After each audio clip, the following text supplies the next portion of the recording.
In Canadian federal politics, the Canucks are represented by two separate yet unequal groups: the globalists who sold out and the opposition trying to salvage a country. These are their stories. In a security section, I think we didn't have a chance to talk about anything internationally. I think the biggest security threat to Canada is China. China, you say? Yeah. Welcome to the committee, Mr. Rowe. You have 5 minutes, sir. Well, thank you. It's great Let's to have you, go. Minister. It's good to have a Minister of Defence here today, and I've got to say I'm very impressed by your quick answers, and I hope that continues in my line of questioning as well. In my riding of Newfoundland and Labrador, we have a lot of infrastructure, and I think that's one of the biggest challenges of building naval and other pieces of equipment is getting that infrastructure. And we have billions of it sitting idle. We have the Marystown Calhead facility, the Bull Arm facilities, and the Port of Argentia.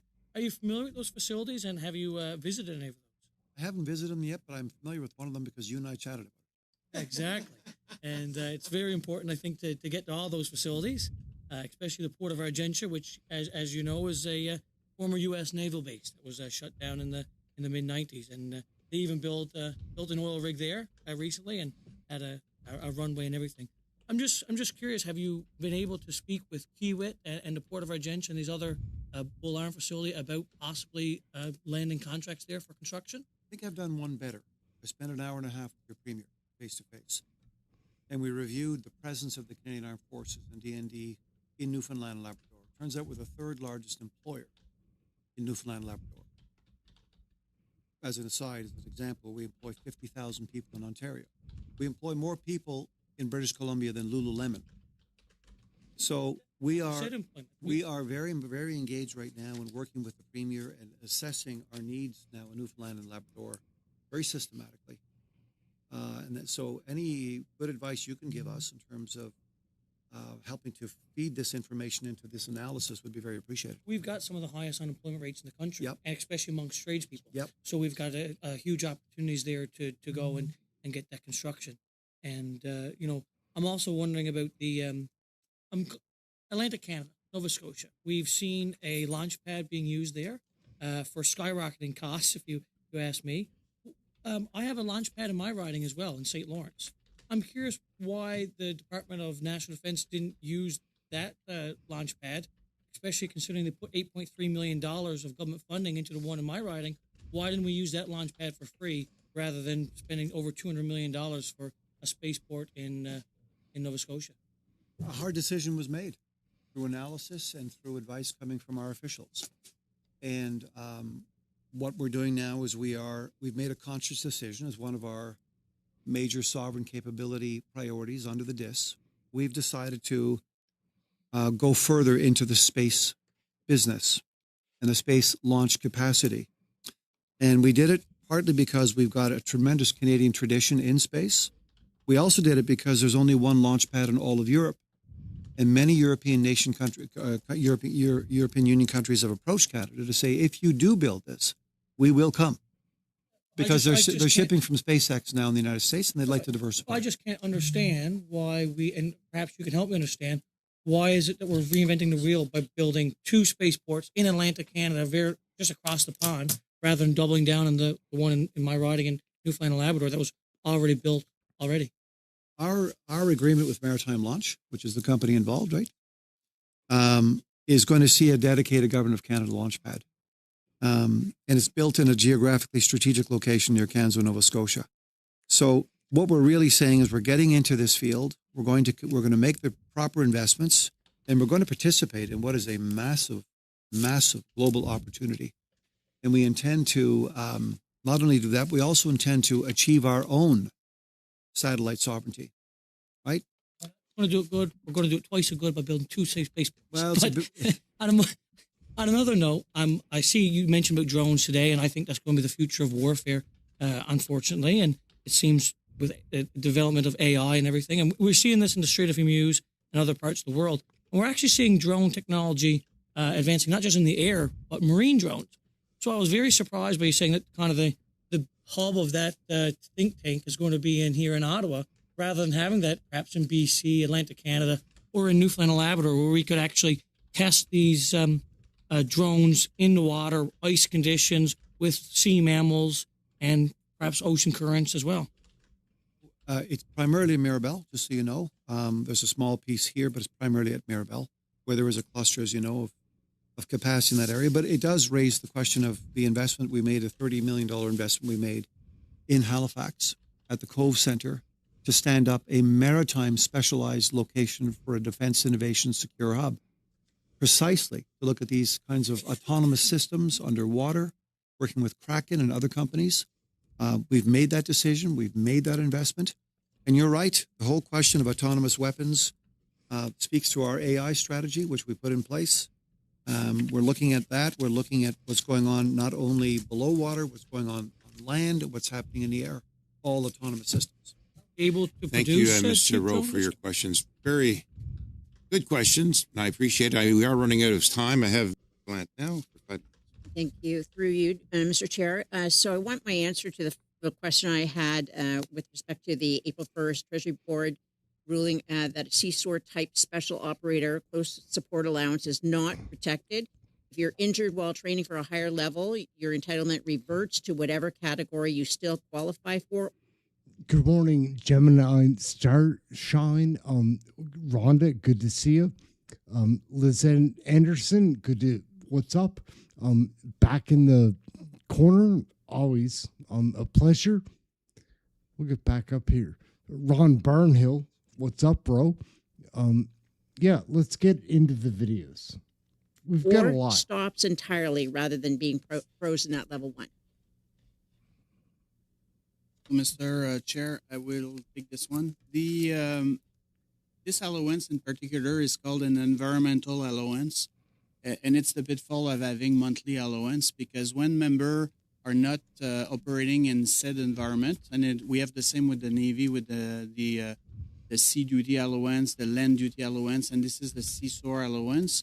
If they get injured and they are not called to go on operation for more than 30 days, this is when they lose this allowance. It is problematic, and it's something that we've solved with the sea duty and the land duty, making it per day. So when you do go on operation, you get it. If you don't go on operation, you don't get it. So it's fair. It's based on concrete action that needs to be compensated.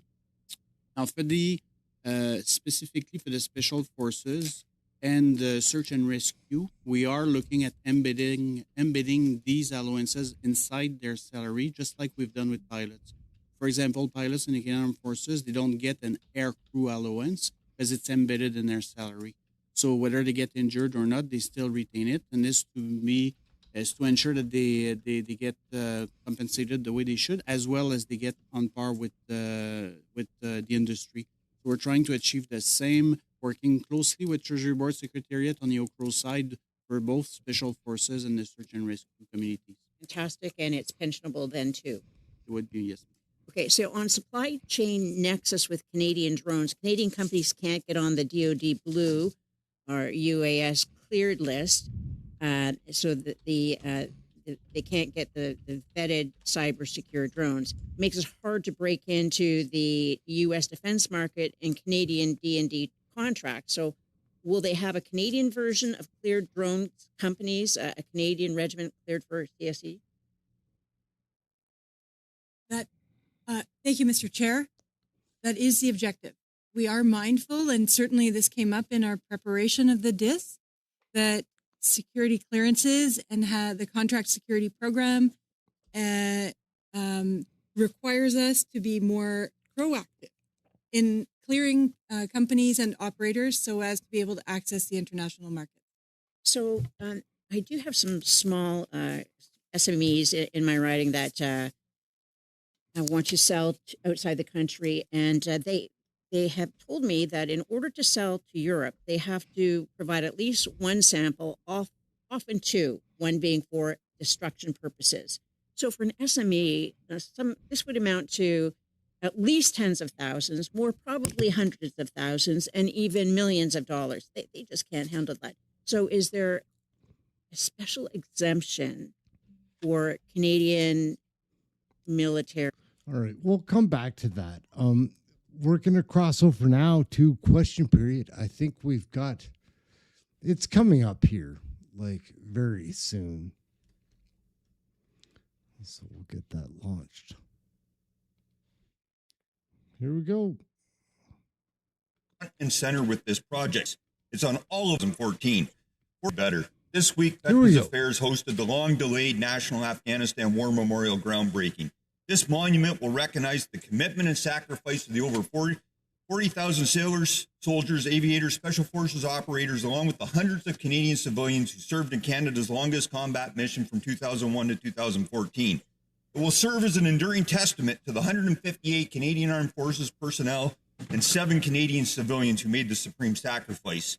It's on all of us to ensure they and their families are never forgotten. Where we and the government need to improve is that we need the Afghan veterans to be front and center with this project. Unfortunately, on Monday, the symbolic groundbreaking spent more time focused on the monument itself instead of the veterans and their families.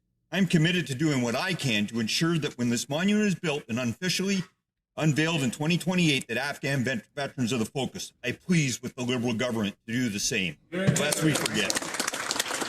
The Honourable Member for Beauport-Limoilou. Mr. Speaker, Come I rise on. today to mark a significant anniversary in my riding. This year, the Cercle des Fermières Courville will be celebrating its 50th anniversary. For half a century now, this group has been much more than a place for teaching textile and craft skills. It's a true pillar of community life, a space for gathering, solidarity, participation. Over the years, the members of the Cercle des Fermières de Courville have successfully preserved precious traditions while evolving them, sharing them with new generations, and adapting them to our times. I'd like to pay tribute to the founders, the current members, and those who will carry on their legacy. Congratulations on these 50 years of history and collective pride. Thank you. The Honourable Member for Prince Albert. Mr. Speaker, today I want to recognize the communities across Saskatchewan and in my riding of Prince Albert that are facing serious flooding.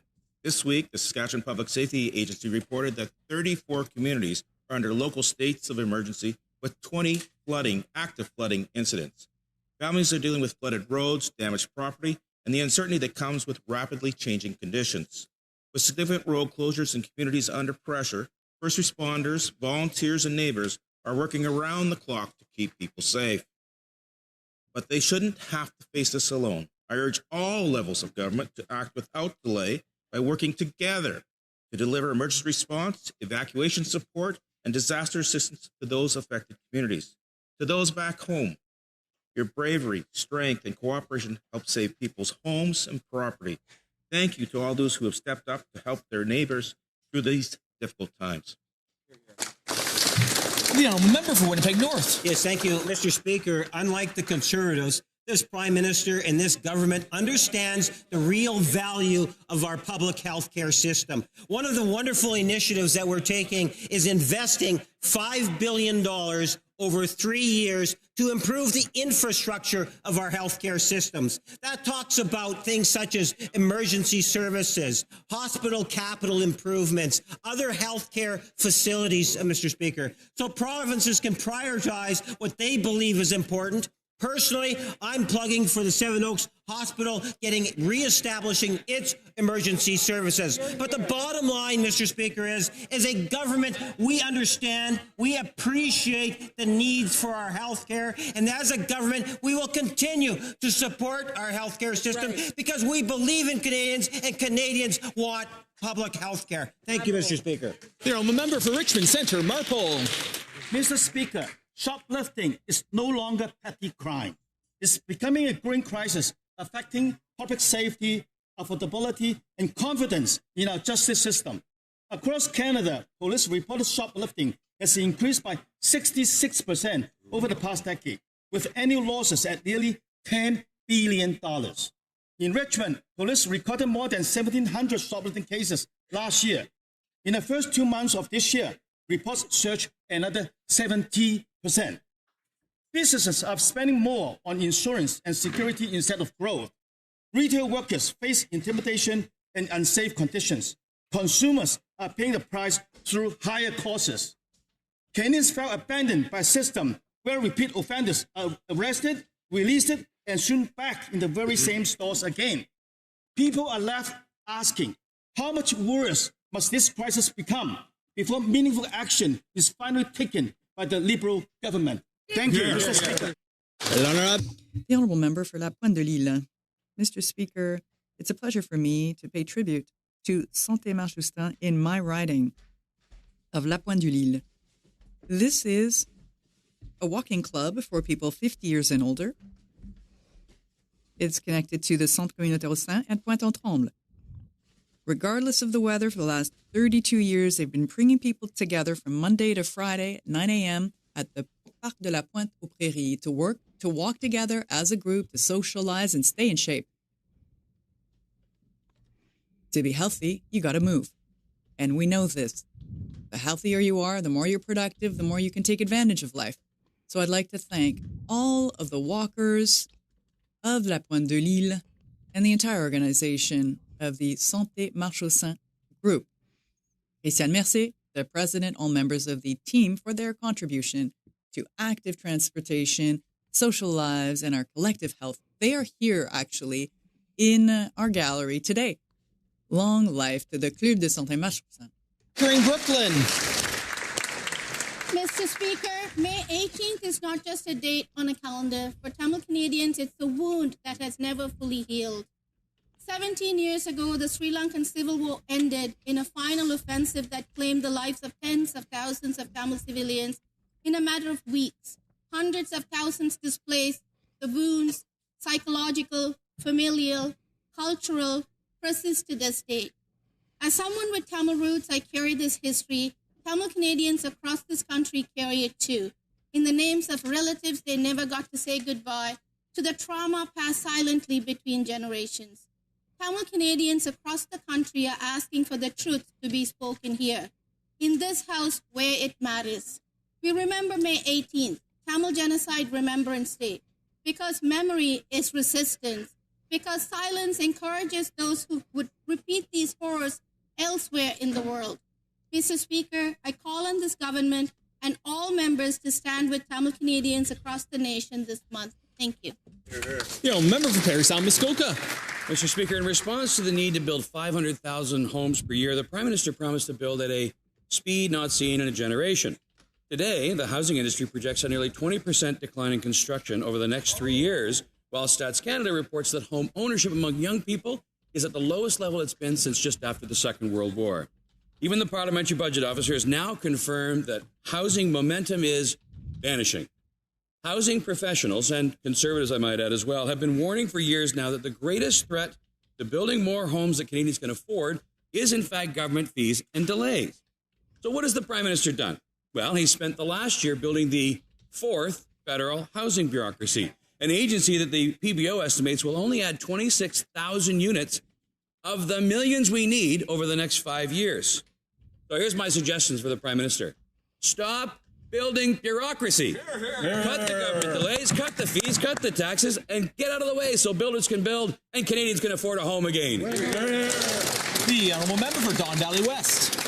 Mr. Speaker, on April the 2nd, Don Valley West mourned the loss of Safia Parveen, a formidable community leader and advocate for the Thorncliffe Park neighborhood in my riding. Recognizing the significant benefit that nature can have on our mental health, a decade ago, Safia launched the Thorncliffe Wellness Cafe Group, connecting newcomers with each other and with their natural environment. Having been a newcomer to Canada herself, Safia knew the toll that coming to a new country can take on even the healthiest person. Her commitment to improving the mental and emotional health of newcomer women was remarkable. With endless compassion, she guided countless women, helping them to stay healthy and contribute to our community. I was proud to honor Safia and other volunteers in the Thorncliffe Wellness Cafe Group at my annual New Year's levy this past January on their 10th anniversary. To Allah she belongs, and to Allah she returns. The Member for Selkirk Interlake Eastman. Mr. Speaker, for over 50 years, the Snowbirds of the 431 Air Demonstration Squadron has served as an iconic symbol of Canadian identity, a powerful showcase of military excellence, and one of the Canadian Armed Forces' most effective recruitment tools. Canadians have felt a surge of pride of watching the Snowbirds fly overhead. Sadly, 2026 may be the final season for the Snowbirds. In keeping with this Liberal government's tradition of cancelling our national symbols and heritage, the Liberals plan to end the Snowbirds team without any clear plans for replacement. Liberals claim this is merely a pause, but if the squadron is disbanded, the culture of excellence and institutional knowledge of the pilots, ground crew, and support staff will be lost and may be impossible to recover. The Snowbirds are not a relic of the past. They inspire future generations to step forward, to serve their country, and believe in what Canadians can accomplish together. This is precisely the right time to let them soar across Canadian skies. It's time to save our Snowbirds. L'honorable député d'Orléans. Monsieur le Président. The Honourable Member of Orleans.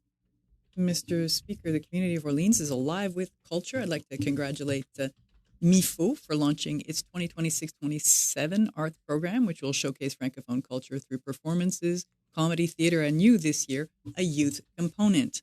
A vibrant local economy where we see new small businesses choosing Orléans to thrive. I was pleased to join the two owners, Canoir Hansra and Chris Lantier, for the ribbon cutting of their new A&W location on Trim Road. This location is their second in Orléans and the fifth across our national capital region. What was most fun, Mr. Speaker, is to meet their iconic mascot, Rudy, the great root beer, as we celebrated this milestone. Congratulations. Félicitations. The honourable member for Calgary Midnapore. Liberals like to claim that they are efficient stewards of public funds. However, by 2030, they'll have added $1 trillion to the national debt since taking office. Their reckless spending means taxpayers will pay $59 billion servicing the debt this year alone. That's $3,400 for every single Canadian family. This is not sustainable, and it's not something a government that cares about our finances or our future would do. In fact, their so-called savings plan is now so low. Stephanie Kusi, I'm not going to lie, is one of my favorites. I don't think she can be prime minister, anything like that. She's no Raquel Dancho, but she's sharp and she does this.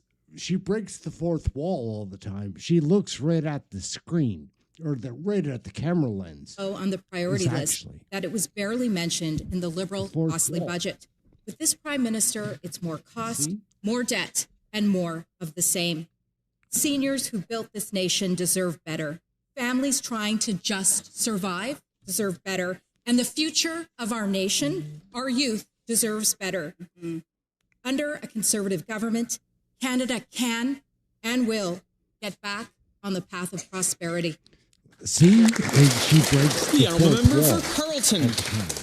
Speaker, Look at this life drunk. changes Oh my God, in a moment. it's embarrassing. Sometimes that moment means As the a drunk, I difference say between that. life Like, and death. he's an embarrassment. Austin Pierce, a beloved son, brother, partner, friend, and member of this parliamentary community, suffered a life-threatening injury last Friday.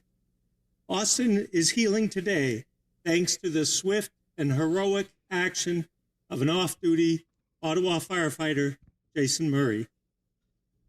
I encourage all Canadians to learn first aid because one day you may be the person in the right place at the right time to save someone's life like Jason did. On behalf of this House, I express our profound gratitude to Jason for being there for Austin in those critical first moments. Thank you also to all first responders and all healthcare professionals. And to Austin, Godspeed, dear friend. Okay, pretty good message from the wrong guy. Like, Jesus.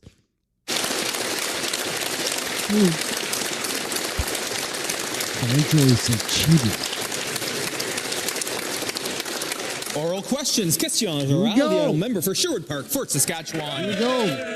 Sounds like Garnet Genu. Thank you, Mr. Speaker. Today's unemployment numbers bring more troubling news. It's more job losses, more pain, more of the same. 112,000 job losses so far this year. Unemployment up. Youth unemployment is surging. And student unemployment is at a whopping 16%. Now, Conservatives are putting forward constructive solutions. Liberals are ignoring them.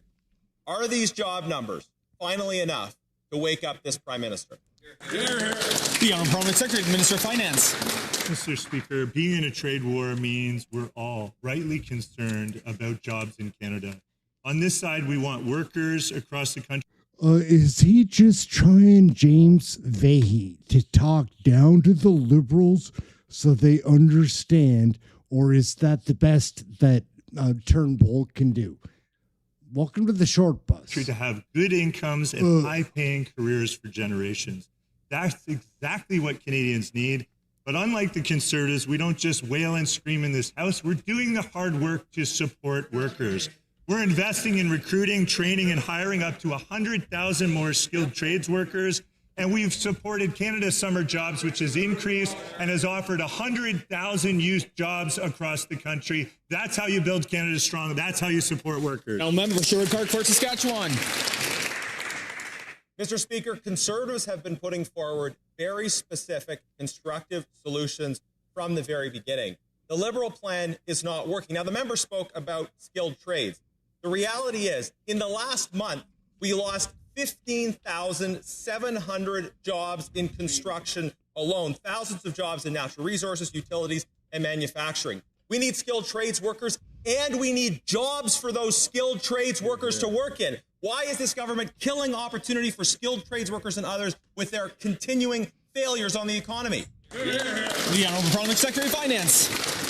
As usual, Conservatives in this House complain every day, but they don't have any plan to support Canada's prosperity. They don't have any plan to support Canadian workers and families, and they vote against every single measure that we put forward. We're making generational... This guy is Francois Philippe Champagne's backup secretary. Investments in this country. Just take the 15 major projects that have been announced. That's going to be $125 billion of new investment and 60,000 jobs. Just take the defense industrial strategy. That's 125,000 jobs. The Canada Summer Jobs Program, 100,000 jobs. Those are all tangible programs and initiatives that are... The Honourable Member for Brandon Souris. Well, the unemployment numbers are in for April, Mr. Speaker, and Canadians are devastated, particularly young Canadians. After being forced to watch Liberal spending grow month over month, young Canadians continue to see job losses month over month. In April alone, youth unemployment rose to 14.3%, and student unemployment is over 16%. I like Grant Jackson, but it's got to be pointed out. He's wearing his dad's shirt with his mother's sport coat. More young Canadians are unemployed now than at any time since 1976. This is a crisis for young people. Where is the urgency from this Liberal government to deal with this? Or is the plan simply to keep young Canadians unemployed, homeless, desperate, and reliant on Liberal government programs to stay alive? The Honourable Parliament Secretary, Minister of Finance. This ain't the old Conservative Party. The trade war is definitely threatening Canadian jobs. We're all aware of that. I don't know why it's a sudden realization for the Conservatives, but on this side of the House, we take those threats seriously, and that's why we're stepping up to help workers with generational investments in housing, infrastructure, defense, innovation, and productivity, which are creating hundreds of thousands of good-paying careers for Canadians across Canada, while at the same time, we're helping people access those careers by recruiting, training, and hiring up to 100,000 new skilled trades workers. That's how you build the country that we all love. The member for Brandon Souris. Mr. Speaker, the numbers speak for themselves. Jobs among young people are down, not up, despite what that member has to say in this House. Young Canadians want a job and a home they can afford, neither of which they can get after 10 years of these same tired Liberals. Youth unemployment is over 14%. The housing starts are down, no new major projects approved, more Canadians investing in the U.S. and the EU than in Canada. No Liberal social program is going to fix that, Mr. Speaker. We need a competitive market so investors can invest, builders can build, and young Canadians can get to work. When will these Liberals get out of the way so young Canadians can get to work and build this country? The Honourable Parliament Secretary, Minister of Finance. Mr. Speaker, when job numbers come in every month, it seems that the Conservatives rejoice too much when there are job losses in this country. Whereas we're doing the hard, why are they so jovial and celebratory when they hear that Canadians are losing jobs? On this side of the House, we're empathetic to what Canadians are going through, and we're stepping up to support them with real support. That's extending EI for seasonal workers, increasing tax deductions for workers that they need, and helping to recruit, train, and hire 100,000 new skilled trades workers. That's real support. The Honourable Member for Côte-du-Sud, Rivière-du-Loup, Kataskamik, Temiscouata. Thank you very much, Mr. Speaker. Here's the definition of this costly Liberal Prime Minister. More taxes, more spending, more agencies, more money on the national credit card, more interest paid on the national credit card, more job losses. Still the same thing. After 11 years of Liberal government, all we're doing right now is losing jobs, Mr. Speaker.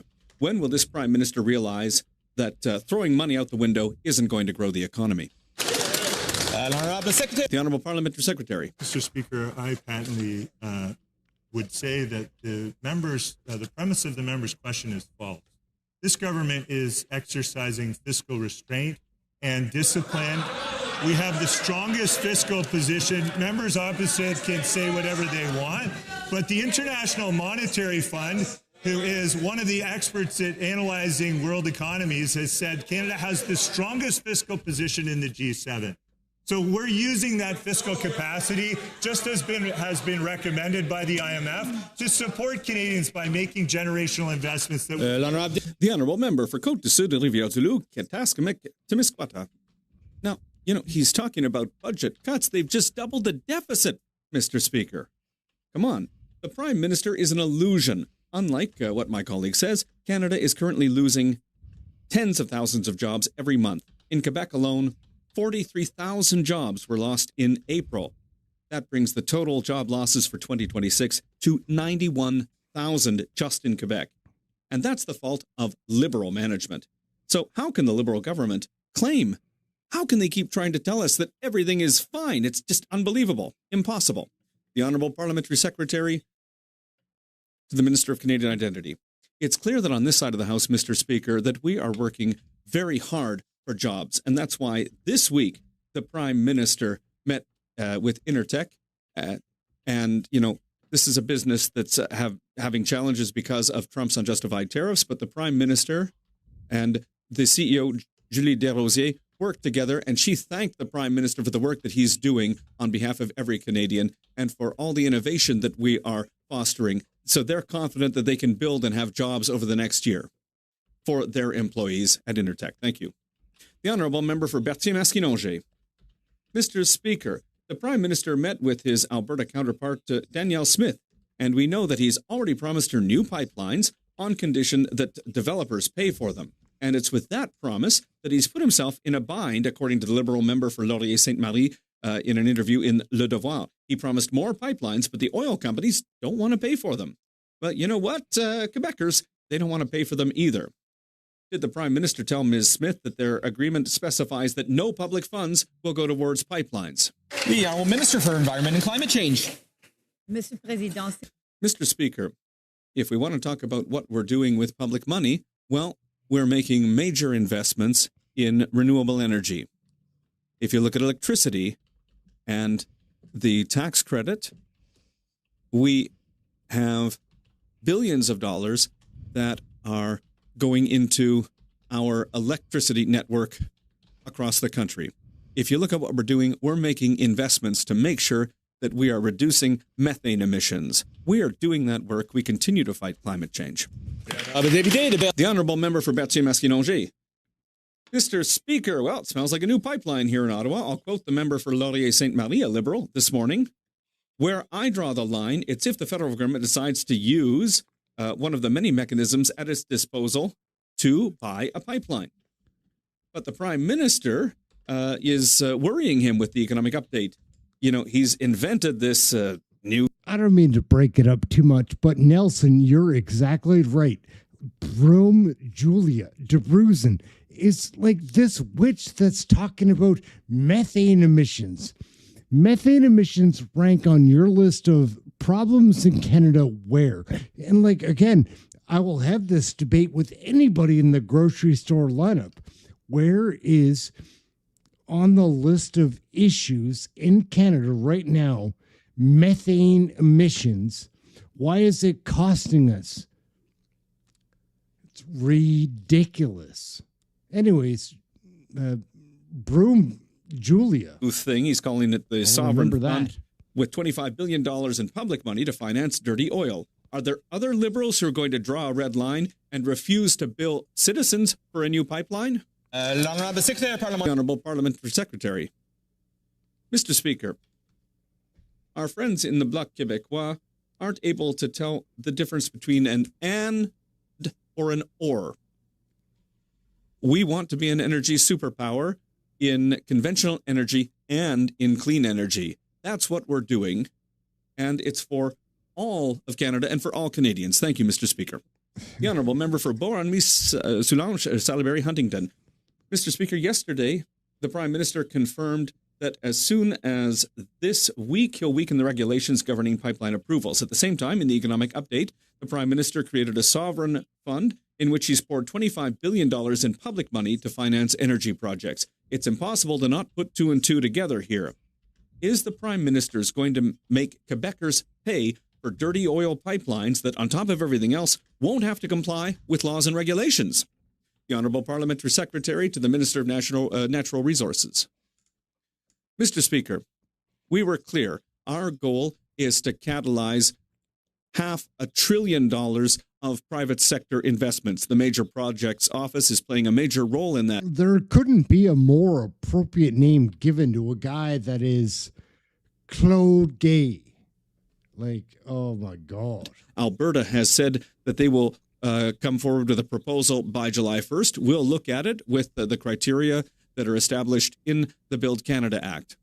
So, Mr. Speaker, according to... His jacket doesn't fit and his tie is crooked. The MOU, the federal government is open to using the Canada Loans, Indigenous Loans Corporation to support co-owned property with Indigenous peoples if necessary. Mr. Speaker, after over a decade of reckless liberal inflationary spending, young Canadians are falling further behind than ever before. Last month, Canada lost 47,000 full-time jobs, and youth unemployment is up over 14%. That's more than double the national rate. Young Canadians are now more unemployed than at any point in recorded Canadian history. Young people can't afford rent, they can't afford groceries, and certainly not a home. They're sending out hundreds of resumes with no response. Under these Liberals, it's more taxes, more jobs, and more of the same. Why is this Liberal Prime Minister making young Canadians sacrifice for his failures? The Honourable Parliamentary Secretary, Minister of Natural Resources. Well, Mr. Speaker, we know that youth unemployment is uneven across the country. 6,600 new youth jobs in Alberta, by the way, this year. But let's talk about the top line here. The second fastest growth in the G7, the best fiscal position in the G7, 20 new trade and security deals, non-U.S. exports up 40%, highest foreign direct investment in the G7, twice that of the next country. Created more jobs than the U.S. last year. Wages are growing. Inflation is slowing. Investments in affordable gas, affordable food, affordable childcare, affordable dental care. There is more to do, Mr. Speaker. Much more to do. But it would be great if the opposition would get serious and join us. Bill, member for Parkland. Mr. Speaker, I thought that this Liberal Prime Minister was supposed to be good with money, but they just lost $175 million in less than 6 months on a failing diamond mine that just sought creditor protection. Young Canadians were promised opportunity, but after a decade of liberal, reckless spending, they are getting fewer jobs and less opportunity. This year, Canada's lost 111,000 full-time jobs. We have thousands of skilled workers just waiting for this Liberal government to get out of the way, and unfortunately, it's just more taxes, more job losses, and more of the same. Why is this Liberal Prime Minister making young Canadians pay for his economic recklessness? The Honourable Parliamentary Secretary, Minister of Natural Resources. Mr. Speaker, we're making historic investments in young people. My colleagues today have already mentioned a number of those major projects. I'm sure we'll get to hear that question and get expansions of that question many more times today. But between November and April, we've reduced our deficit by $11 billion, strengthening what was already the best fiscal position in the G7. But I would ask the opposition, is 2026, right now, with the wars and the trade wars and the crisis a day drag on the economy, is this the time for austerity budgets, slashing social programs and slashing affordability supports, as you seem to be suggesting? This guy, we'll address the comments. This little drip, Corey Hogan, just blew Ryan Turnbull in the bathroom. Like, he's not even wiping off his chin. It's gross. To the chair, the honourable member for Lakeland. Canada's new job numbers are out. It's devastating. 47,000 full-time jobs gone. Unemployment at 7%. It's 4% in the U.S. And for young Canadians, it's double the overall rate. The Liberals' $1 trillion debt means higher costs of everything, lower standard of living, and less opportunities for Canadians who want to start families, plan a future, put aside savings, but they can't afford it since government takes and takes. Canada is rich in natural and human resources. No one should struggle to find work. So how much longer will the Prime Minister force Canadians to pay the price for his costly credit card budgets? The Honourable Secretary, the Minister of Finance. Mr. Speaker, Conservatives say they care about affordability, but then they oppose essential supports for families like childcare, dental care, and school food programs. Then they say they care about Canadian jobs, but they only celebrate the losses and are completely silent on the months where we make major gains across the country. They say they care about Canada's fiscal management while completely ignoring 11 billion less of a deficit, the fact that we save 60 billion on government operations, and we have the strongest fiscal position in the G7, according to the IMF. While Conservatives only seem to want to see Canada fail, we're here to make sure it succeeds. The honourable member for Lakeland. These guys are so out of touch and just don't give a rip about what Canadians are actually going through. Last fall, the Prime Minister told young Canadians they'd have to make sacrifices. Well, he sure did mean it, didn't he? Because new numbers show youth unemployment is at 14.3%. Young Canadians now face the toughest job market on record and struggle to afford rent, groceries, and textbooks. No wonder young men and women lose hope. How could they ever get ahead? Young Canadians pay the highest price for Liberal debt deficits and costly credit card budgets that mortgage their futures. So over a year in, how much more will the PM force young Canadians to sacrifice and suffer? Shannon Stubbs is looking good. Like, I'm not that young a man. I'm not that old a man. Shannon Stubbs, compared to other times in her life, is looking really good and sounding very sharp. Good for her. She had a crazy surgery, I think, last fall. Minister of Housing. Thank you, Mr. Speaker. On this side of the House, we believe now is the time to invest and build our communities. We are creating jobs while building housing and building infrastructure. I wonder if our colleague from Alberta could let us know what projects she would cut from her budget. Is it the investments in rural communities across Alberta to expand fleets, transit services, and plan for the future? Is it the new Japanese Community Centre in Calgary? Is it $3 million to improve treatment services at the Conklin Water Treatment Plant in the regional municipality of Wood Buffalo, Alberta? What would they plan to cut? Member for Vaughan Woodbridge. Mr. Speaker, Canada lost 18,000 jobs in April. The unemployment rate's now 6.9%. Youth unemployment jumped to 14.3%. Young Canadians are unemployed longer than at any time since 1976. Brutal. Instead of results, what have these Liberals given us? More job losses and more of the same. The Prime Minister told Canadians they must prepare for sacrifices. Well, young Canadians are already sacrificing jobs, opportunity, and their futures. How much longer will this Liberal government force young people to sacrifice for their failures? Hear, hear. Secretary, Minister of National Defence. Mr. Speaker, young Canadians are feeling the pressure right now, and that is why we're making ambitious investments in the Canadian economy and young workers so that they can be part of building Canada strong. In our spring economic update, we announced our Team Canada Strong plan that invests in training and apprenticeship supports in the skilled trades. This will help train 100,000 skilled trade workers by 2030. We're going to ensure they have the tools they need to learn, grow, and help us build Canada strong. Member for Vaughan Woodbridge. Mr. Speaker, the Liberals speak of their latest programs, but the investors have already given us their verdict. Capital is leaving this country at a record pace. Investment per worker, lowest in the G7. 100,000 skilled tradespeople cannot find a project to work on in a country that needs millions of homes. A country's not built by speeches, MOUs, and press releases. It's built by employers willing to invest here. And guess what, Mr. Speaker? They're choosing to invest elsewhere. When will this Prime Minister fix the conditions that have driven investment, jobs, and opportunity out of this country? Hear, hear. The Honourable Parliament Secretary, the Minister of Industry. Thank you, Mr. Speaker. Before I came to this place, I taught undergraduate students for 15 years, and I know that the number that COVID and now the trade war is doing on them. And what do you do when a number is being done on young people? You build them up, you help them with hard skills and soft skills. And that's why we have the Team Canada Strong plan, 100,000 apprenticeships, And we have this summer 32,000 jobs with Statistics Canada in the census, a project that party would be first to cancel. That is where you build up the skills that get the kinds of careers that our students want and need, and that's why we're there for them. Member for Sudbury East, Manitoulin, Nickel Belt. Mr. Speaker, while this Liberal government claims the economy is growing, young Canadians are being left behind. Youth unemployment has risen to 14.3%, nearly double the national rate, and young people across Northern Ontario are struggling to find work and build a future. It's more debt, more taxes, more job losses, just more of the same. When will this Liberal government finally deliver the jobs and opportunities young Canadians deserve? The Honourable Secretary of State combating crime.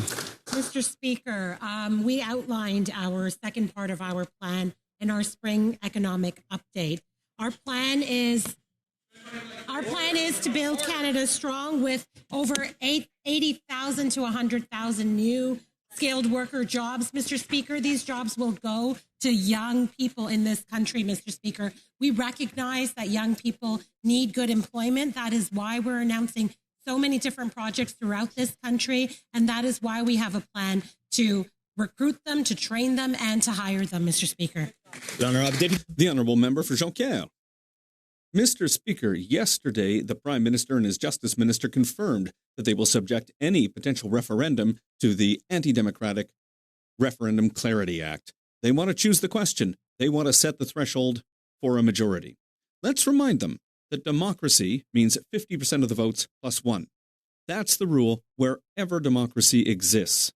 We also need to remind them that the difference between a democracy and a banana republic is precisely when a government interferes with the democratic choice of its citizens. Will the government respect democracy? The Honourable Parliamentary Secretary to the Minister of Justice. Thank you, Mr. Speaker. We are a government that is always going to protect the Constitution and the Charter, and we will always defend both of those. We will not say further at this time. We will await to see what is happening in Alberta, but the Prime Minister has been very clear. The rules are clear. There needs to be a majority, 50% plus one. There are laws around this. They need to be respected. The Honourable Member for Jonquière. Well, they weren't as clear as that yesterday. Democracy means 50% of the votes plus one. That's the threshold everywhere. All laws passed here, and for the election of every person to this House, it's the same for everyone. To challenge that is to challenge, in the case of Quebec, the right of a people to its own self-determination. It's an attack on Quebec's Bill 99, which establishes the 50% plus one rule for any referendum. And that's a law that has withstood judicial review. It's an attack on the principle of free elections. Will the Liberals put an end to this authoritarian drift and respect democracy? The Honourable Parliamentary Secretary. Mr. Speaker, our party will always respect the law of the Land, the Clarity Act, 50% plus one. We do not have the intention to go against that law, which is very, very clear. We believe in democracy, and we will wait to see what is happening in Alberta. Thank you. Member for Moose Jaw, Lake Centre, Lanigan. Speaker, CTV has confirmed two sources that Snowbirds are not scheduled for their 2027 shows. For generations, the Snowbirds have been inspiring and uniting Canadians. The minister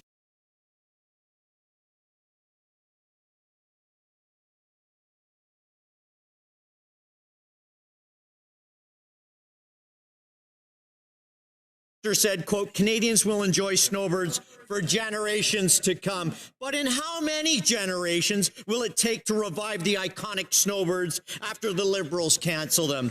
And how many generations will miss out by being inspired and looking to our skies? Secretary and Minister of National Defence. Mr. Speaker, on May 19th, the Minister will be in Moose Jaw to provide updates on the future of the Canadian Forces Snowbirds.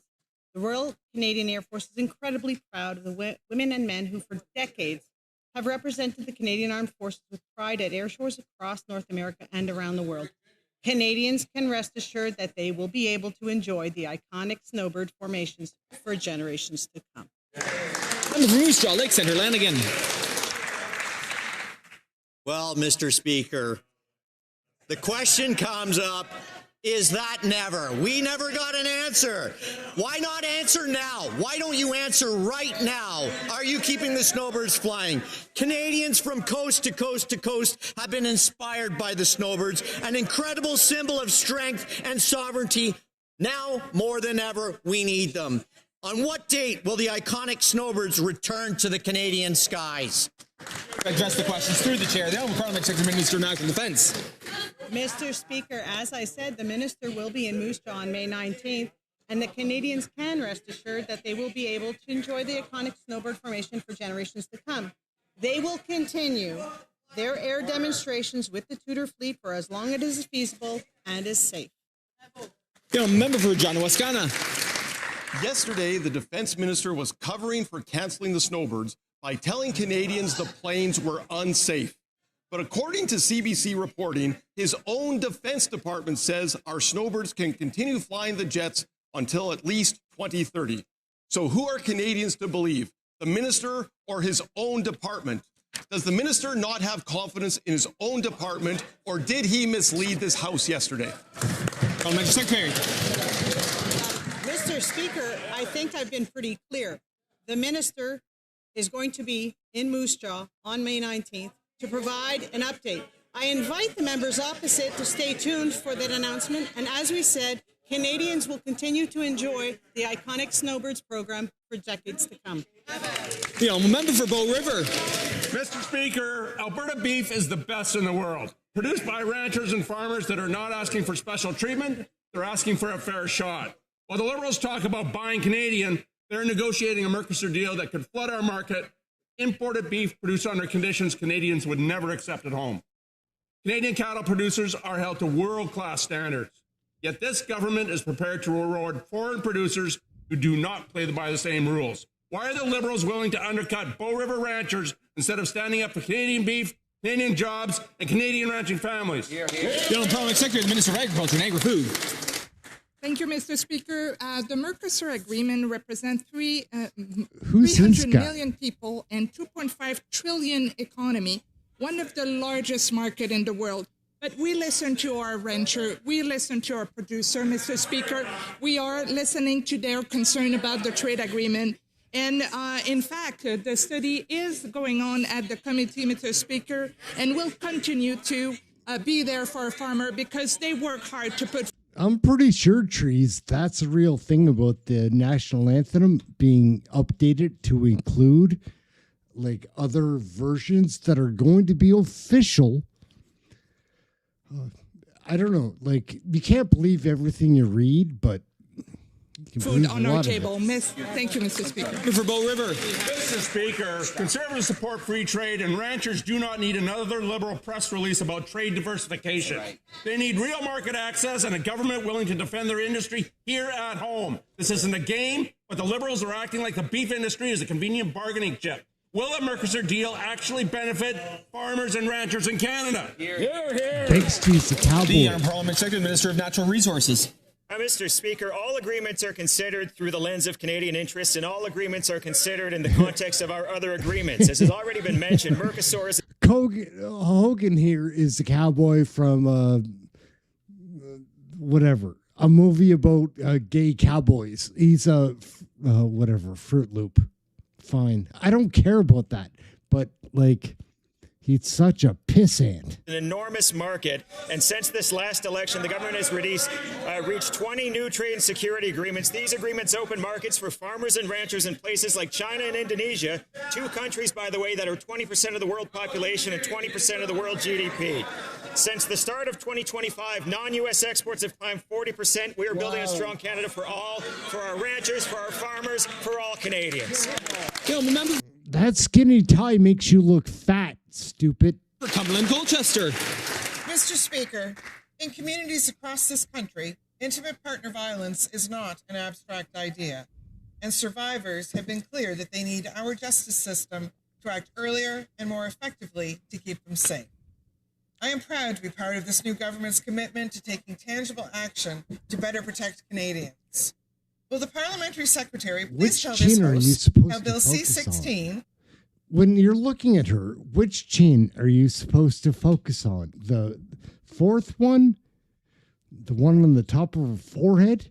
Like, will strengthen protections for victims of violence and why it is so important that we move forward without delay. Parliament Secretary, the Minister of Justice and Attorney General. My colleague for her leadership.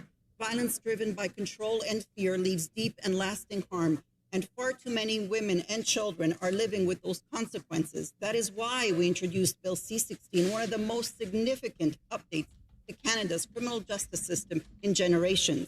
It criminalizes coercive control before violence turns lethal and strengthens protections against sexual exploitation, including AI deepfakes. Mr. Speaker, every day we delay in passing this bill, we are delaying protecting victims. I urge all members to support Bill C-16. Member for Richmond Centre, Marple.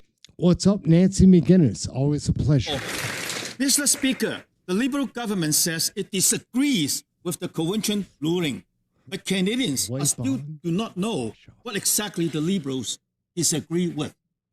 Which part of the ruling are they appealing? On what legal basis? Does this government believe private property ownership can coexist with Aboriginal title? Homeowners, municipalities, and business deserve clarity. Why are the Liberals refusing to give Canadians certainty? Here. Minister of Crown Indigenous Relations. He can chop 5 bricks. Just saying. Thank you, Mr. Speaker. The Cowichan case is under active litigation, and we won't be discussing our legal strategy on the House of Commons floor. However, Mr. Speaker, yesterday the Conservatives had a lot of questions about something that is public and available for them to read, which is the Musqueam Agreement. So let me read the Musqueam Agreement if they won't read it themselves. 5.1 of the agreement. This agreement does not constitute a treaty or land claim agreement. 5.2. This agreement does not create, amend, define, establish, abrogate, or derogate from Musqueam's rights and titles. Thank you, Mr. Speaker. There's more on the website for them. Member for Nanaimo, Ladysmith. The Liberals failed to negotiate with Cowichan tribes, so they got sued and lost. They told their lawyers not to argue fee simple property rights, so the one argument they need isn't viable on appeal. British Columbians bought their homes, paid their mortgages, and followed the law. They want answers, Mr. Speaker, so we spent the week asking. Instead of answers, we got insults, intimidation, and illusions. The legal directive stopping federal lawyers from defending property rights is still on Canada.ca. So Liberal claims about defending those rights are just smoke and mirrors. Do the Liberals have a plan, or are they going to let judges make property rights vanish before Canadians' eyes? Minister for Crown Indigenous Relations.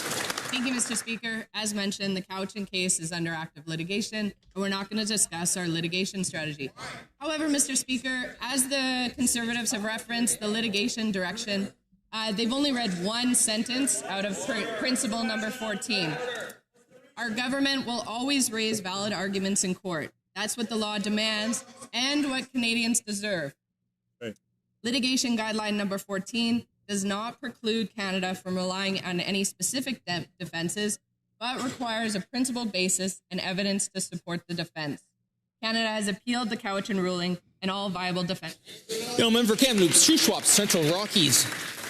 Because this Liberal government directed its lawyers to not argue property rights in the Cowichan case, British Columbians who bought their homes, paid their mortgages, and followed the law don't know the status of their home ownership. The Liberal government directive number 14 is still in place. This means that legal instruction for federal lawyers to not defend property rights remain in place today. British Columbians need certainty of their home ownership.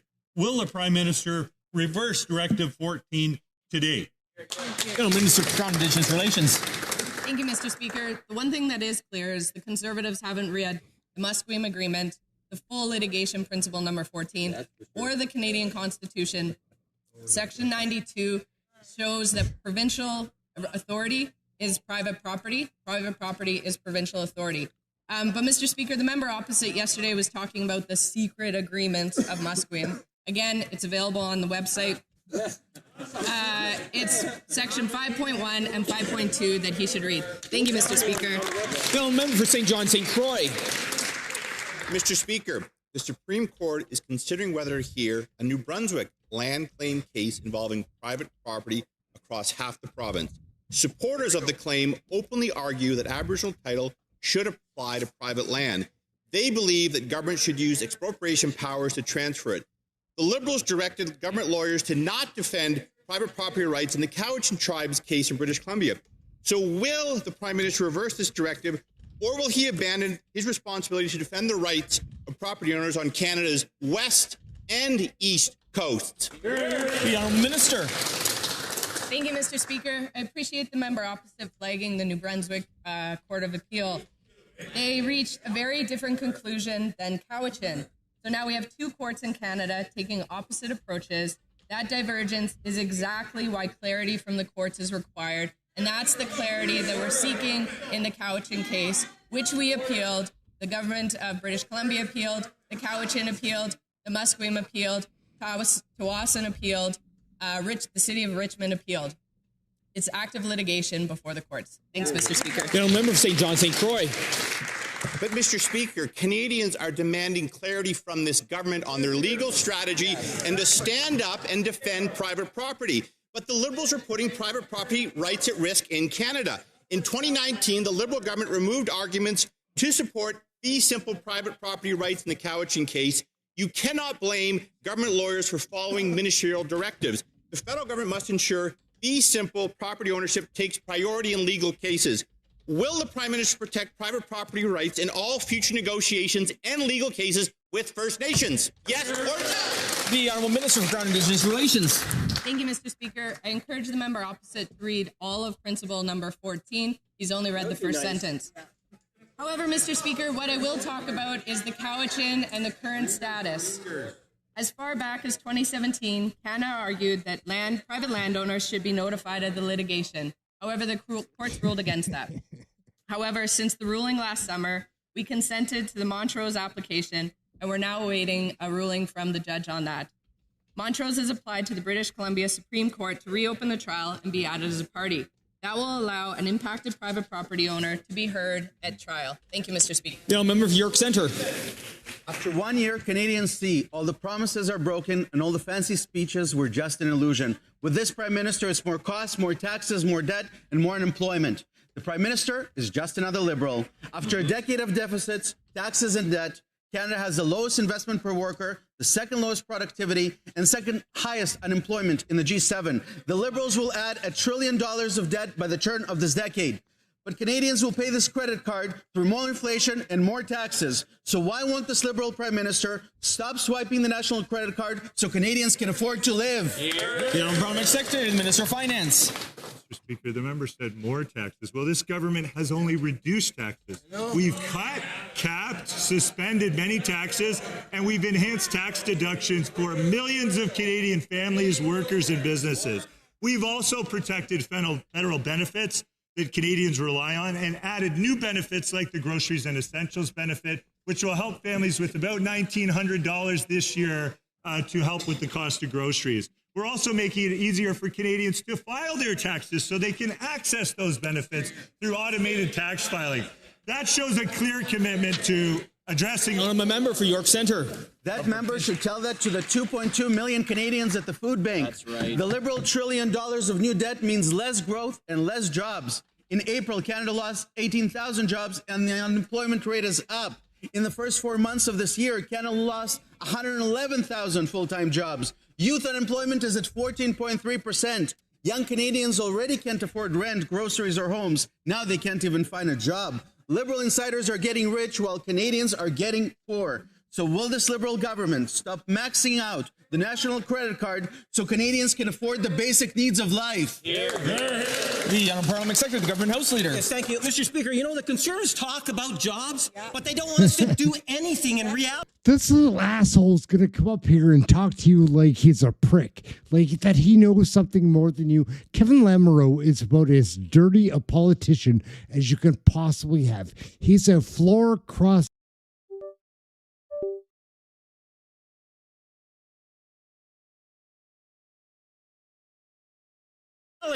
Listen to what the Conservatives say. Their policies, in one word, they suck.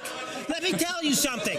When you take a look in terms of what it is this government has done over the last year, building major projects, looking for expanding export opportunities, bringing billions into investment. Those are going to create the jobs that Canadians want, not only for today, but also into the future. It's time the Conservative Party wake up, realize, get on side, and be a little bit... Order. I'm just going to remind the Parliamentary Secretary, who is an experienced member, not to use language could be considered unparliamentary. The Honourable Member for Dufferin-Caledon. The unemployment rate in Japan, 2.4%. In Germany, 3.7%. In the United States, 4.2%. And in the United Kingdom, 4.7%. After these Liberals have been running our economy, Canada is 6.9%. We shed 47,000 jobs in April alone. 47,000 families and now have to figure out how they're going to pay their rent, pay their mortgage, and put food on the table. After doubling the national debt and spending so much, how have the results for Canadians been so terrible? Yeah. The Honourable Parliament Secretary, the Minister of Finance. Mr. Speaker, whether it's investing in skilled trades workers or small craft harbors or sports from playground to podium or improving access to the disability tax credit, we're building Canada strong. That's a Canada not just for a few Canadians, but for all Canadians. We're doing that in a fiscally responsible manner, 11 billion less of a deficit, a AAA credit rating, the best fiscal position in the G7. We've also had the largest increase in foreign direct investment in 20 years. And the PBO has just confirmed that we have strong fiscal anchors. That's the member for Dufferin-Caledon. I almost don't even know where to start with that. They reduced the deficit by 11 billion. No, Mr. Speaker, under Justin Trudeau, the deficit was 30 billion. It's now 65 billion. That's not less, it's more. Yeah. And if they don't know that that's more and not less, maybe that's why we're in such a problem. And when they say they're going to do things, they don't seem to understand if they write something down, it doesn't mean it actually happens. Exactly. And that's why we've got the highest unemployment rate in the G7. Will they at least apologize to the 112,000 Canadian families who lost their job and are now going to food banks? Mm-hmm. The Parliament Secretary, Minister of Industry. Thank you, Mr. Speaker. We have the lowest debt to GDP in the G7. We have the highest foreign direct investment in this country in 18 years, almost $100 billion. And we have the highest exports in record, including 31% increase in exports to Europe. These are the signs of the resilience of the strength of the economy, that our plan is starting to work despite the trade action that is being launched. And we really seek the other side's support to get on board with these investments that can create jobs for young Canadians. Member for Prescott, Russell, Cumberland. Mr. Speaker, in a rapidly evolving geopolitical landscape where partnerships matter more than ever, Canada must work closely with allies while also building new relationships with like-minded countries. Could the Parliamentary Secretary to the Minister of Foreign Affairs update the House on how Canada is expanding its presence on the global stage, including through new forums and partnerships, to strengthening alliances, attract investment, and support economic growth for Canadians? The Honourable Parliament Secretary, the Minister of Foreign Affairs. I want to thank the member for Prescott Russell Cumberland for the question. And I think everyone in this House knows that our government is significantly engaging around the world to do three things. We want to open markets for Canadian goods and services while attracting investment, create jobs for young people and all Canadians, and also to ensure that our economy is resilient. Just last week, the Minister of Foreign Affairs was in Armenia representing Canada at the European Political Community Summit. She was the first ever, this is the first time Canada has been at this group.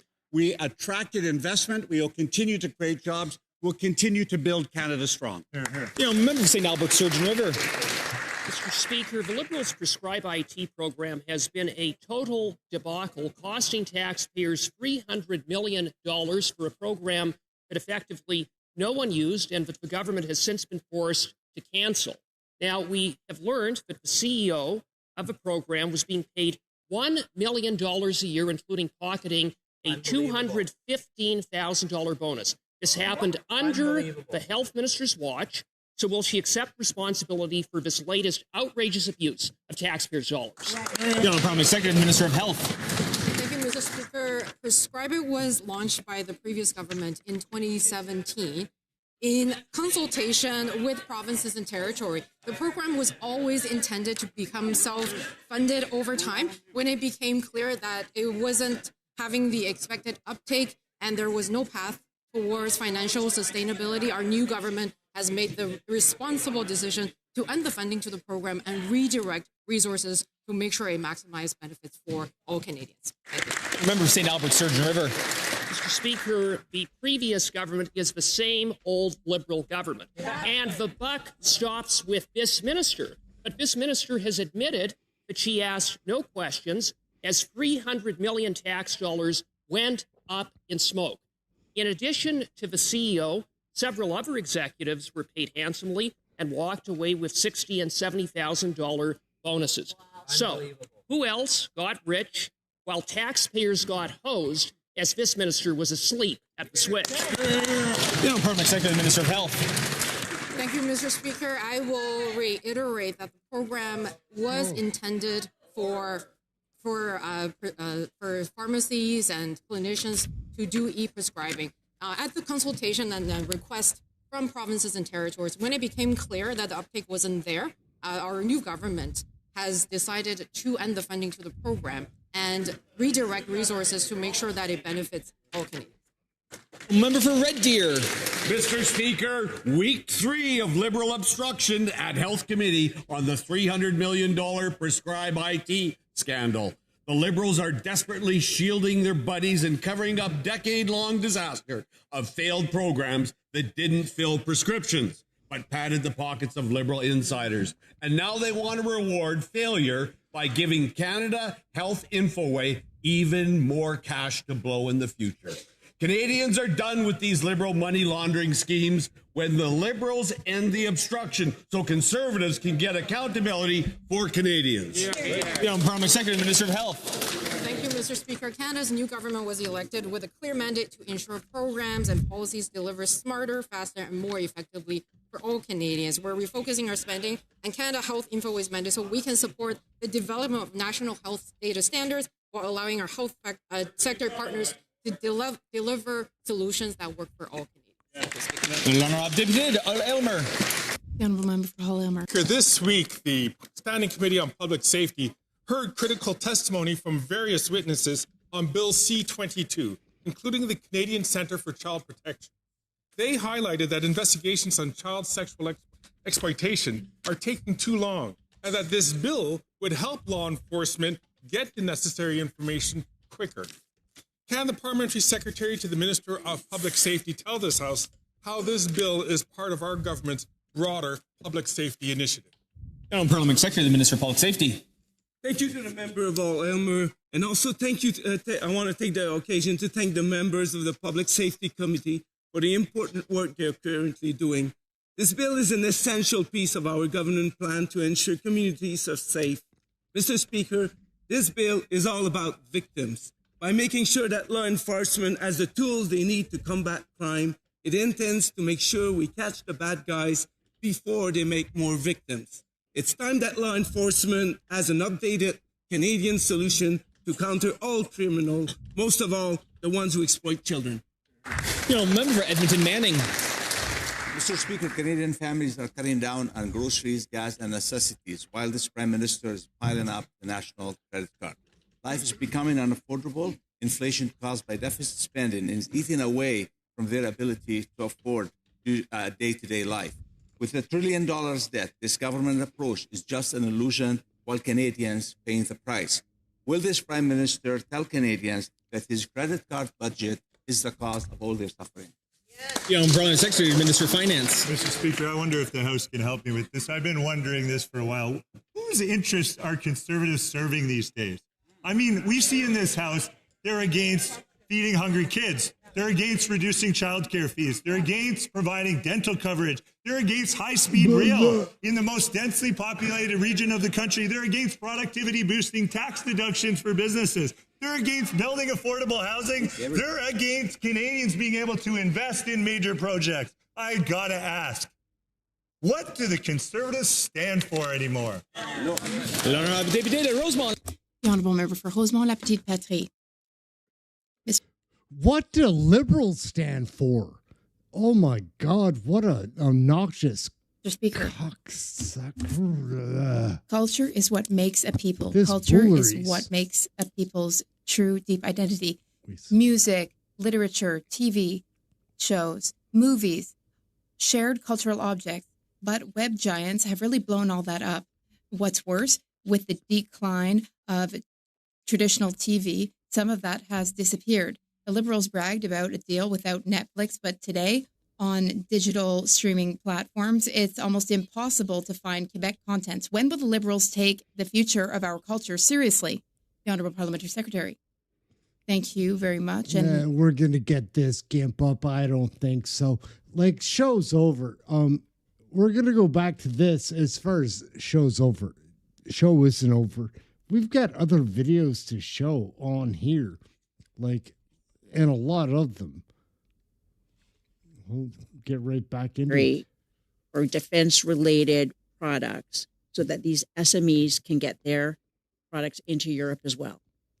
So thank you for raising that question. I wasn't aware that that was a requirement for them to get into the European market. So we can absolutely look into it. We're now a member of the SAFE agreement, not the only Canadian or the non-European country as part of that, which is to access procurement. So perhaps through that vehicle or others, we can take a look at how we can facilitate. And I think part of it is also having the government of Canada be a purchaser, because of these drones, these domestically manufactured drones, so that there is confidence also in the system that that's built into it when the Canadian government and the military purchases. But I think you've raised a very good point. I'll take a look at that and come back. Sure. She'll come back. The SMEs will be included in the major defense contracts, but we have some major defense contracts underway. All right, guys, I guess I've got to vent a little bit. Like, we're trying some things. Like, I've got my go-to guy who is a brilliant mind, and why can't we get that to work?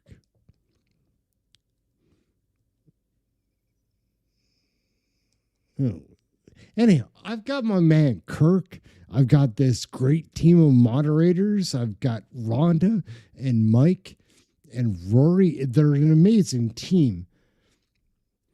But some things have changed on YouTube. And I don't really understand what the changes have been. Some other people are, I guess, taking a very stoic approach. I take it very personally because they won't even give me an explanation on what it was particularly that went wrong. I feel like it's a clean swipe by this government, guising under AI protection for this clean sweep of a bunch of channels. And I don't know, like, if other people got demonetized, but I guarantee that YouTube is still charging the exact same rates for their... And I don't want to get into that too much because, like, fighting with the boss doesn't make a lot of sense, but I don't really want to work for that boss anymore. It's a very convenient platform to meet us all on, but I've got some other platforms that are ready to go. For the group of people that enjoy watching my channel and the stuff that I do, I've got another channel lined up. With a chat room, with moderate, it would look and seem very similar to YouTube, but it's really hard to get people to cross platforms and shit like that. Like, I understand it's a pain in the ass, but most of the people I think that watch this site, watch this channel, know that we're only trying to relay the information that we see, and they're trying to restrict your rights outside of the law. You can tell they're doing that. Like, whatever is going on with CBC and CTV and all that state media, always the same message from the same source. Pierre Poilievre is bad. The opposition is bad, which the opposition is a necessary requirement of having a balanced government. Because if you don't have a official opposition, which the NDP never were, whether Tom Mulcair knew or not, he was bought and sold out by his party to the Liberal Party to foster the movement they've been making, which is to continue to dupe people into thinking that there's a 3 or 4 or multiple party system when there's really only 2 and there's really only 1, because that money controls it all. Same dynamic as what's happening in the United States and across the world, really. Like, there's always been one power that's like, oh, I'm in charge of all the power. And I honestly don't know right now if that's the WEF or the Chinese party of, the Communist Party of China. Like, I don't know which one of those are dictating all of these crazy things that are happening all at once. But like, immigration isn't falling apart all by itself at the same time that there's a housing crisis and there's a job crisis. Like, this is official self-destruction under hiding behind and hugging trees. It blows my mind. And forget what I think. At the same time as all those things are going down, you're trying to present Canadians that are interested in knowing like what's going down, try to find them a easier means to access the information. And a lot of channels have done that since I started doing it. Good on them. Thank you for carrying the torch. We're going to do something different moving forward.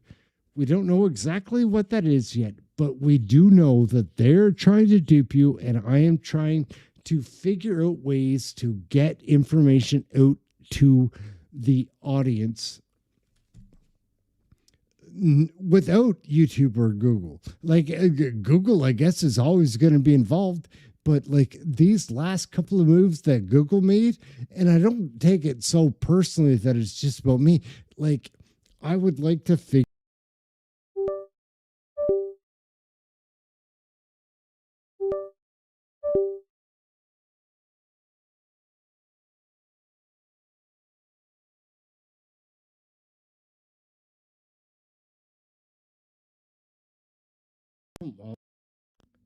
so we've got it back. And yeah, they shut us down because they don't want that message, and they hide under the guise of doing it under protecting against AI. There's no AI in my videos, gang. You know there's not. Like, I've made a couple of very small mistakes in the past, but I've always tried to keep it above board. Like, as far as just not stealing from other people, because like, I'm a creator too. I don't want people stealing my shit. Well, I kind of do. I want them stealing my shit all the time, and or not stealing my shit, but borrowing the content and giving credit, which is mostly what I've tried to do. Anyways, talking in circles now. It's been a frustrating time. We've got so many more videos to watch. Like, I've been following politics the whole time and trying to like figure out better shows to do, what they want, what is coming up with AI. Like, I do understand that YouTube needs to defend themselves against just like producers that get themselves a personalized cloud account that makes videos out of the shit on their hard drive.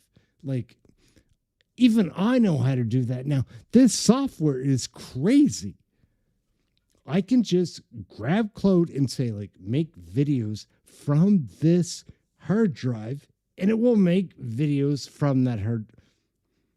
And I've got thousands of hours of content. I've got a couple of hard drives here that it can scan. Like, but I'm not interested in doing that. Like, however, I do understand why YouTube needs to protect itself against like people that are interested in doing that. However, they shut down a bunch of other channels in the same vein. Just a swipe, like inauthentic content. My content, I believe, not that I take it well, actually I do. I take it very personally because, like, there's a bit of me in most of my videos, right? And honestly, and I get this stuff from sites that are shareable, that they're not owned by the channels. CBC doesn't own CBC, and they're trying to do that now. And they're trying to stick Question Period and all of those videos in under this, which is not the way it was designed, man. That shit is the content of the Canadians. Like, they wrote it down back in the day. Like, that was one of the things that Canadians had access to, was all the information. And now they're trying to close the doors on what, again, not to go on too long, I know I have already.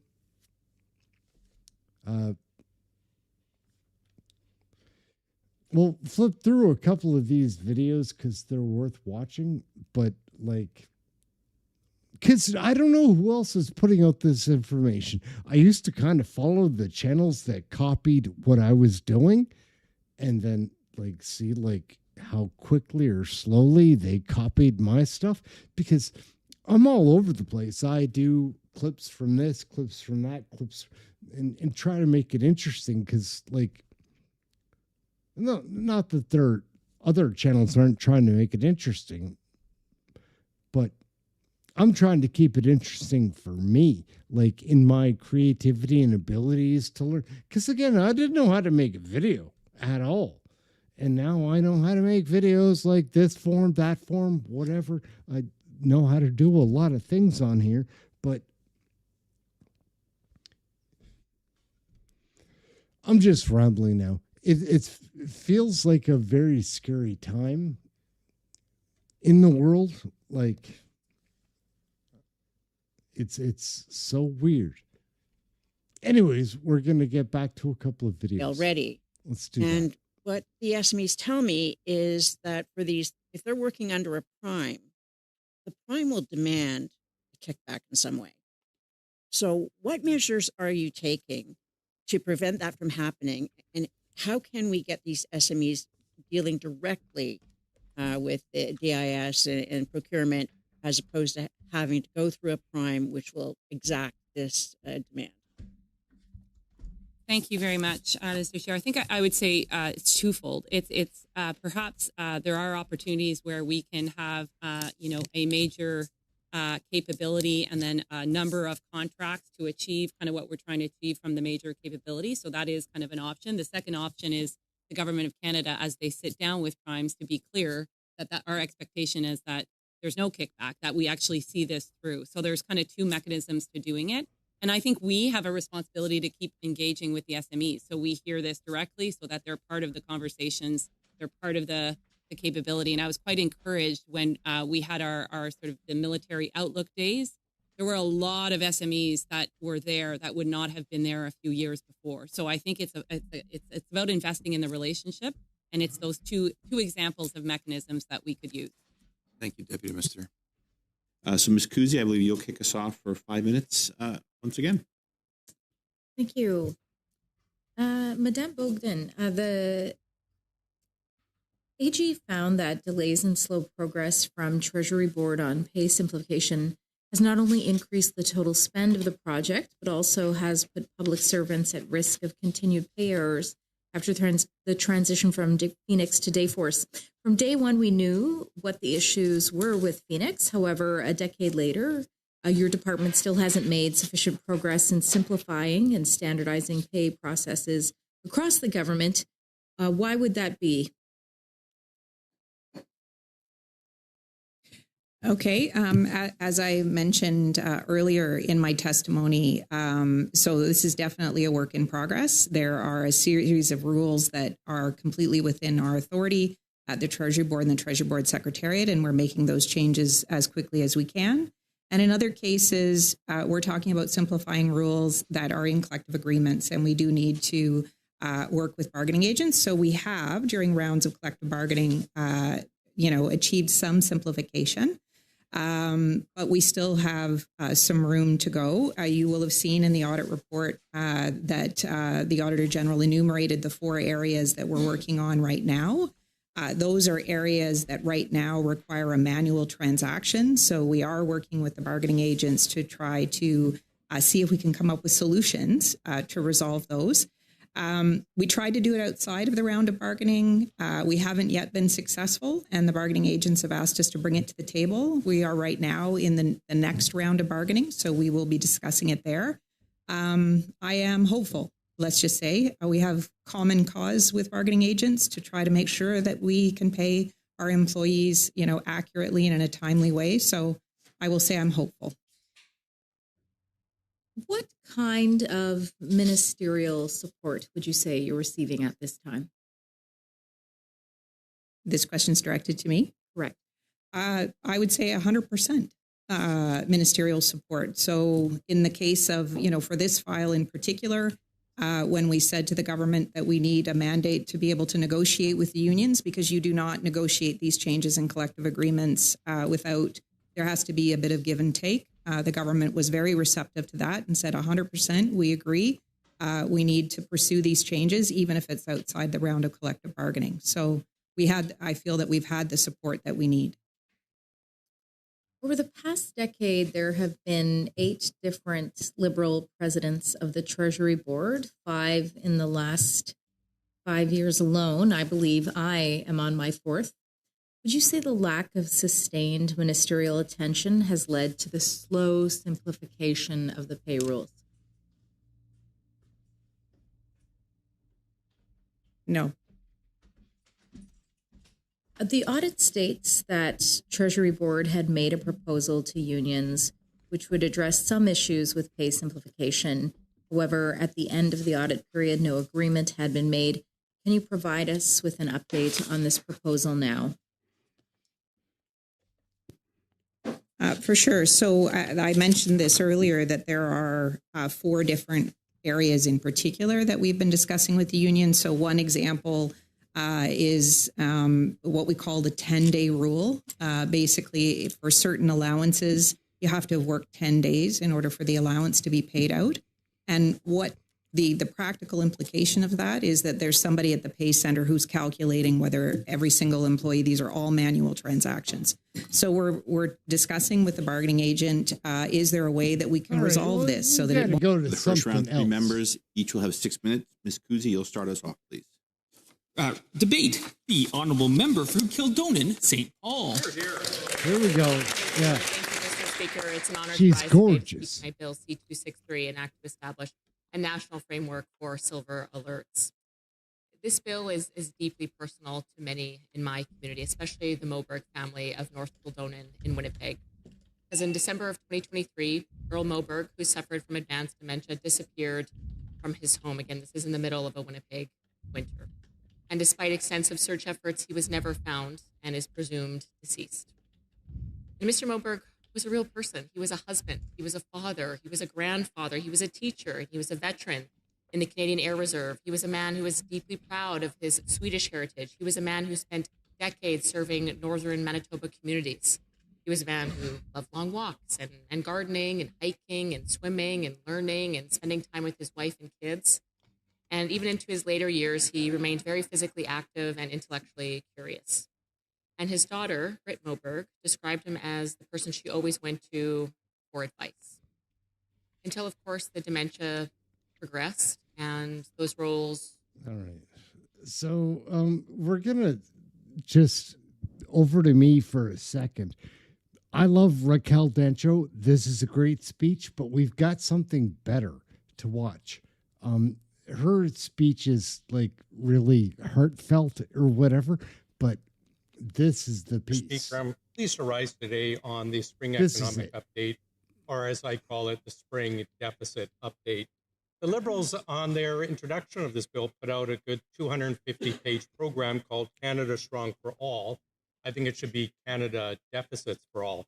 It reminds me of a famous internet meme from Toy Story of Woody and Buzz Lightyear, and Buzz is pointing out saying, as far as I can see. And that's what this economic update is. It's deficits as far as the eye can see. Now, do we remember not too long ago, in the Trudeau days, when he said balanced budgets from this Liberal government was set in stone? He said it was very cast in stone. Now, 75% of the current Liberal bench is made up of people that were here under the Trudeau government, and about half of their cabinet. And yet somehow this cast in stone commitment to balance the budget has disappeared. Now, instead of a balanced budget, what do we get? Well, we get deficits as far as the eyes can see. $67 billion last year, well up from the worst of the Trudeau days. $65 billion this year, $63 billion next year, $58 billion in 2028, $56 billion deficit in 29, $53 billion in 2030. That's $362 billion of added debt in just over the 6 years. Remember this government saying they were going to spend less and invest more? Brock, you have the floor. Thank you, Chair. I'd like to start off by indicating, just recapping how things progressed last Monday. I believe every member of this committee will recognize the efforts made by Conservatives to essentially deem movement of literally probably the last two dozen and a half government amendments without the necessity of any explanation, because I truly felt we were on a path to complete Bill C-16, clause by clause. I'm not going to get into the circumstances that came up at the very last minute with respect to the deferral of two amendments, two Conservative amendments. That's water under the bridge. But for the record, I want to telegraph that it was the Conservatives' attention all along to see passage of Bill C-16 out of the Justice Committee. And I believe, strongly believe, that there is a pathway to that today. But to get to that pathway, I wish to put on notice, I'm seeking unanimous consent for the following motion. And this will be provided in writing shortly. That notwithstanding any motion previously adopted by this committee, following the completion of clause by clause consideration of Bill C-16, the Standing Committee on Justice and Human Rights prioritize its work as follows. Number one, at the May 25th, 2026 meeting, the Minister of Justice and Attorney General appear for no less than 2 hours regarding his mandate and priorities as per the motion unanimously agreed to on September the 23rd, 2025, provided that the time allocated for his answers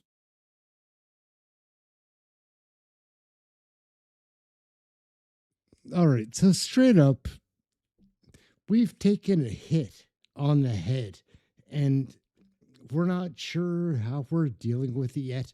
I love, like I do, and I've always insisted on this. I believe you guys would trust this by now. I love this chat room. Like, my favorite thing about ever doing a YouTube channel is the confirmation that I gained from this channel. A bunch of kind, thoughtful people that care about our country and are concerned, trying to pay attention. Some are like a politically affiliated. Many are not. They're just concerned citizens, as am I. I'm not a conservative. I'm not a liberal. I'm just a voter that has a means to possibly show what is happening in the world of politics in Canada. But right now, we have a government that is shutting down the access to that through corporations, through whatever. It's all a dark, dirty deal. But they're calling me a hack. Like that I copy other people's material and reproduce it, and it's inauthentic. It hurts a lot. It hurts a lot to hear them say that when you work so hard at not doing exactly what they say you're doing. I'm trying to make my way over the hump. Like, because I do make or I had been making some money at this. So like there was that kind of was nice, a nice scale to like climb up, whatever. They shut you down, don't give you what the real reason is. They could give you the real reason, but they don't. When I say they, I'm not getting get into specifics too much, and I don't know how many other channels. I haven't done any of the dirty investigating yet. I've got tools. I can find out who's been demonetized and who has. Like, those tools are out there for everybody. Like, you don't even need to use AI. Like, AI has gotten out of hand, and the blowback has been this clean wipe of anybody's politics that the government doesn't agree with. And that's really hard to swallow for me. It's like, I'm going to make more videos for you so you can run ads on my videos, but I can't make any of that. And I don't like that. Like, it's a really nasty way for a boss to treat an employee, or maybe tens of thousands, maybe hundreds of thousands of employees that do this kind of stuff. Not in Canada, but just in general. I heard there was a wipe around the world.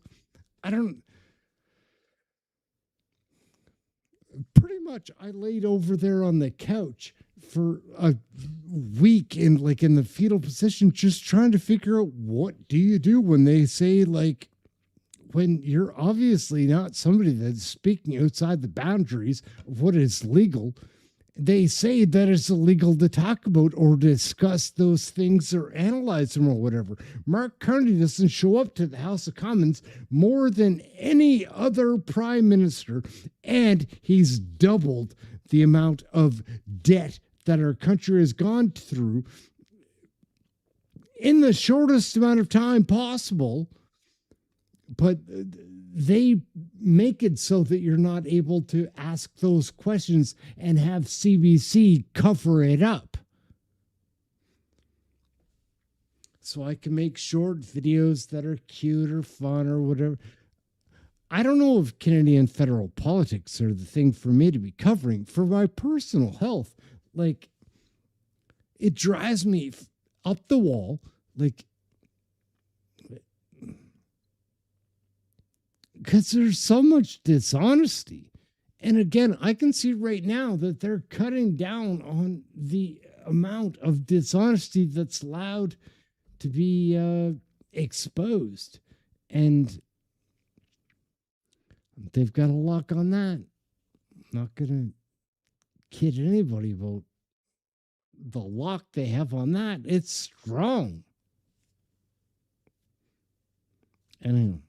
Aaron, Canadian Looney, like, share, subscribe. Like, we will be doing more podcasts with, who knows, maybe live stuff. I don't know what I'm going to do.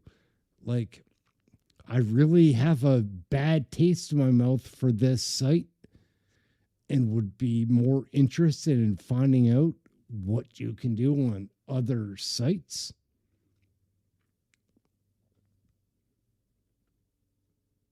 I don't know, like, my audience doesn't want to bend over and, like, change counts or whatever. I realize that. I will say this one thing, that a little bit of confidence was gained in trying this project. And I was like, I have no idea how to do anything on YouTube, how to make a video, how to post different